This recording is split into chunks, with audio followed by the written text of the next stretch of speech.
Memorandum 200, a plan to depopulate Africa and the Third World. But it's not just depopulation. All these regions happen to have resources that we want. So we will deplete those resources and take them as we wish, while we depopulate the undesirables or the useless eaters. But it doesn't stop there, ladies and gentlemen. No. The eugenicist plans to depopulate the earth continue right in your own hometown. Here's just a piece of the puzzle. If you're going to curb population, it's extremely important not to have it done by the damn Yankees, but by the UN. Because the thing is, then it's not considered genocide. If the United States goes to the black man or the yellow man and says, "Slow down your reproductive rate," we're immediately suspected of having ulterior motives to keep the white man dominant in the world. If you can send in a colorful UN force, you've got much better leverage. Alan Guttmacher, president of Planned Parenthood and former vice president of the American Eugenics Society, 1970. 4 years after Guttmacher made that statement, America's National Security Council issued a report that was intended to define the United States government's official policy on controlling world population. It was called the National Security Study Memorandum 200, or NSSM 200, and it was formulated in cooperation with the United States Agency for International Development, the U.S. State Department, the Department of Defense, and the Central Intelligence Agency. Think about it. What does the Department of Defense and the CIA have to do with all this? Well, they have to coordinate efforts to maintain imbalance, cause Hegelian wars between different tribal factions while they depopulate, and gather intelligence to create more conflict. They need to coordinate it so they can get the resources while they depopulate. One of its goals was to establish a strategy for reducing the populations of third world countries so that the United States could have increased access to their natural resources, particularly minerals and metals.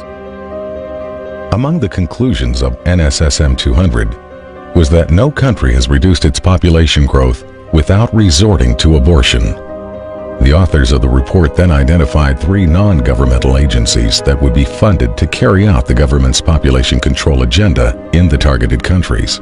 One of those agencies was Planned Parenthood. One of the tactics specified in NSSM 200 was that we might withhold food aid after a disaster if the countries do not accept the American idea of birth control, and this has happened many times all over the world. One example is the Southern American country of Guyana, which was hit by a hurricane back in 1997.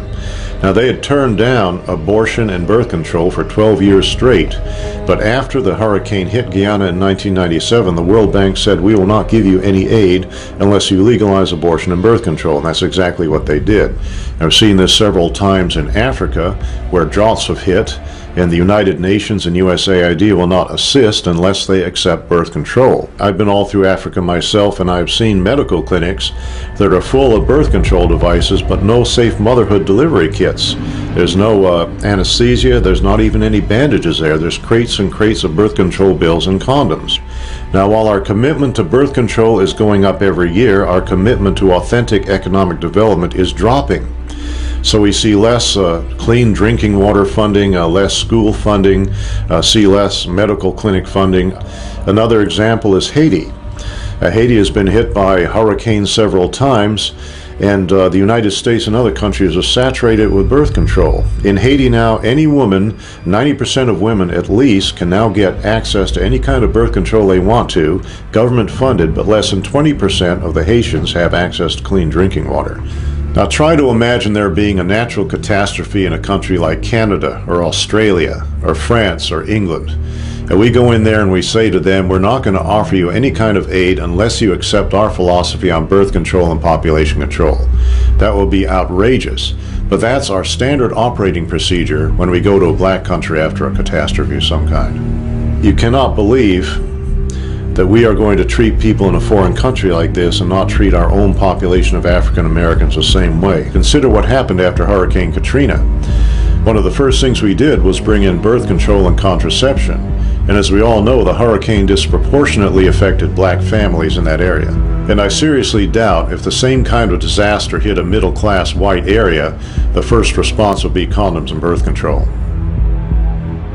This idea that population control could be used to control a specific population was not unique to NSSM 200.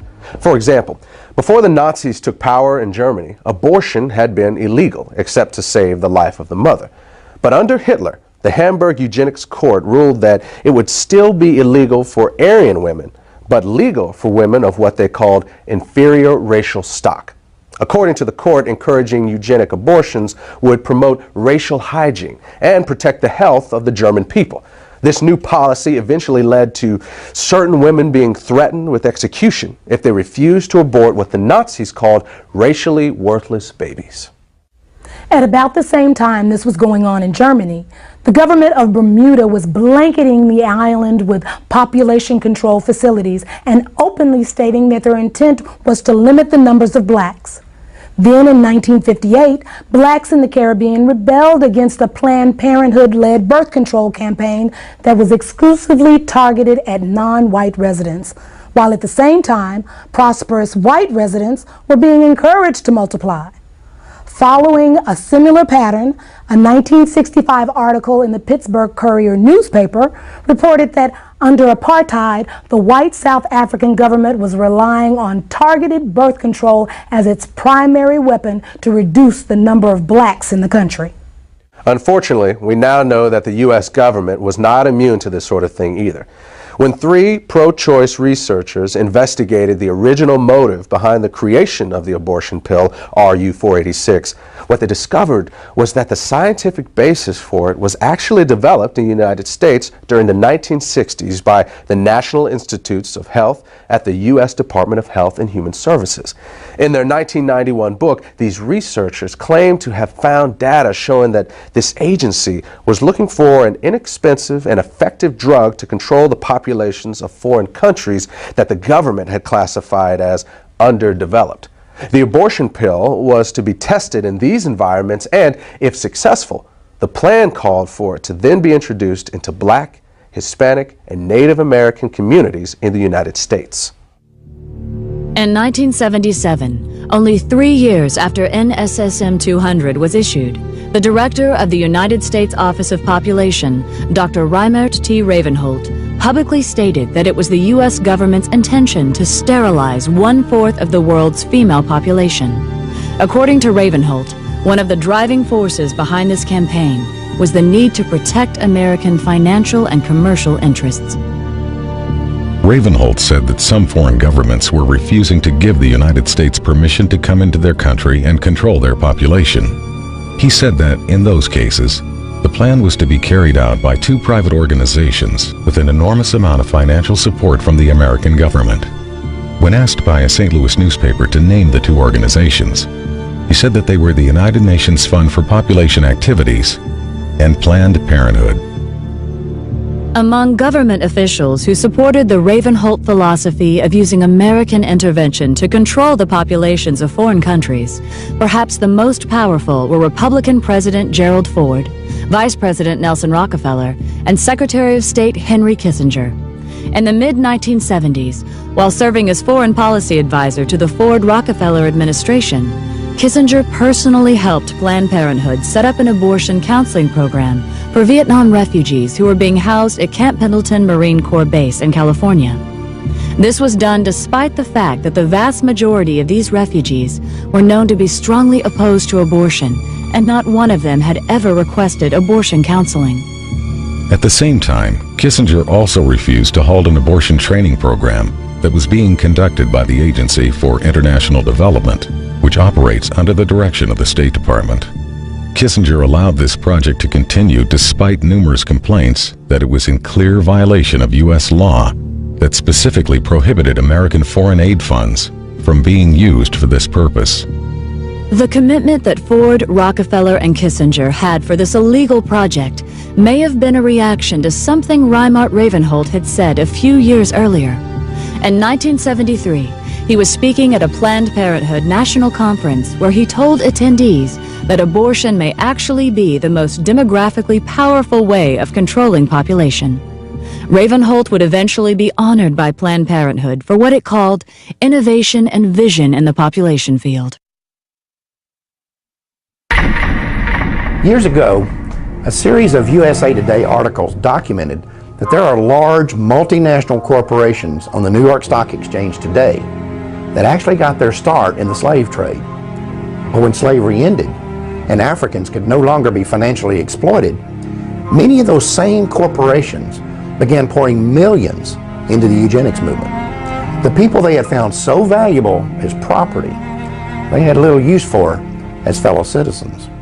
And again, some of those corporations and foundations and institutions are still around today, and every year they still pour millions into eugenics organizations like Planned Parenthood.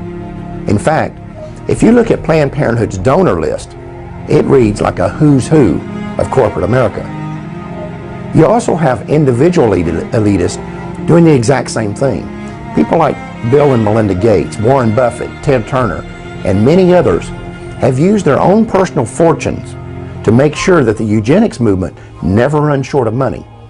Of course, if you confront these people or these corporations about their support for organizations like Planned Parenthood, they'll tell you it has nothing to do with eugenics. And if someone is naive enough to believe that, that's fine. But to me, it's like someone saying, yeah, I'll give a few $1 million a year to the Klan, but I'm not really a racist. After the abortion pill RU-486 was approved for sale in the U.S., the controversy surrounding it kept the abortion lobby from being able to find an American company to produce it. That forced them to look for a foreign manufacturer. And after an 8-year search, a company owned by the Chinese government agreed to manufacture the drug for the U.S. market. The company's management made the decision after the Rockefeller Foundation agreed to provide financial backing for the project. There's also another connection between Rockefeller and RU-486. At the end of World War II, the German chemical manufacturer IG Farben was identified as the company that supplied the gas used in the Nazi concentration camps. The gas was called Zyklon B, and evidence later showed that Farben's executives knew how it was being used. In fact, evidence was uncovered to indicate that Farben engineers had actually designed the gas chambers. This led to some of them being tried at Nuremberg for crimes against humanity, including genocide and slavery. Interestingly, IG Farben was a financial partner with John D. Rockefeller and Standard Oil of New Jersey in a company called Standard IG Farben. In addition, within 3 months after Hitler came to power, the publicity director of Rockefeller Foundation and personal advisor to John D. Rockefeller, a man named Ivy Ledbetter Lee, was assigned the responsibility of directing public relations for IG Farben. After the war, IG Farben would change its name to become known as Hercht AG. Today, Hercht is a gigantic multinational corporation with subsidiaries all over the world, including the United States. Ironically, one of Hercht's subsidiaries, Rusal-Yuclof, is the French company that developed RU-486. In other words, the same company that produced the gas used in the Nazi death camps also produced the abortion pill that is now being used in American abortion clinics. And in both cases, there was a known connection to the Rockefeller Foundation. Thank you for watching Truth Talk News. I'm Howard Nima.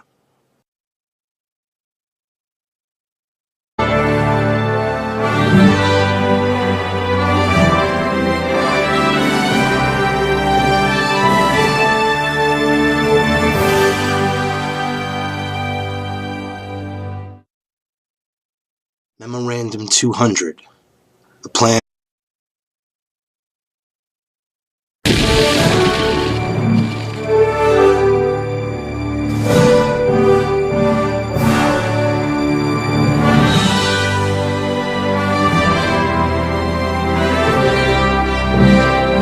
Your own hometown. Here's just a piece of the puzzle. If you're going to curb population, it's extremely important not to have it done by the damn Yankees, but by the UN. And to depopulate Africa and the third world. But it's not just depopulation. All these regions happen to have resources that we want. So we will deplete those resources and take them as we wish, while we depopulate the undesirables or the useless eaters. But it doesn't stop there, ladies and gentlemen. No. The eugenicist plans to depopulate the earth continue. Right in your